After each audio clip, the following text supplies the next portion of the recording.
CNRC করার সময় গত নির্বাচনে ওরা মুসলমানদের তাড়াবো আর বাকিদের নাগরিকতা দেবো এই বলে ভোট করেছিল। এবারে যারা মতুয়া, নমশূদ্র, নেপালি, আদিবাসী, প্রান্তিক মানুষ, মহিলা, সংখ্যালঘু তো বটেই, ওই বাংলা থেকে আসা উদ্বাস্তু, কাউকে ছাড়েনি। লজিক্যাল ডিসক্রিপেন্সির নামে ইললজিক্যাল করছে।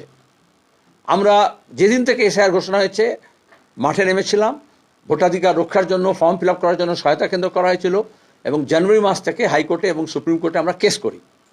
যে কেসের শুনানিটা হয় আপনারা জানেন, মুস্তারি বানু আমাদের পরিযায়ী শ্রমিক আন্দোলনের নেতা এবং নেত্রী, নেতা হচ্ছে কামাল হোসেন মুর্শিদাবাদ জেলা সেক্রেটারি, তার এবং জেলা কমিটি মেম্বার, তার স্ত্রী মুস্তারি বানু পিটিশন দেন জানুয়ারি মাসে, যেটাকে মমতা ব্যানার্জি হাইজ্যাক করতে চান মিডিয়া এক্সারসাইজ করে।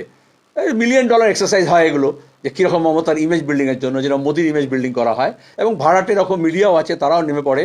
কিন্তু এটা হচ্ছে শুনানিটা 9 তারিখে হবে, সেখানে মুস্তারি বানু নিজে তো রোজ সুপ্রিম কোর্টে যেতে পারে না, আমরা ব্যবস্থা করেছি তিনি যাবেন, তার অ্যাডভোকেটরা যাবে, এতদিন ভার্চুয়ালি তারা প্রেজেন্ট ছিল।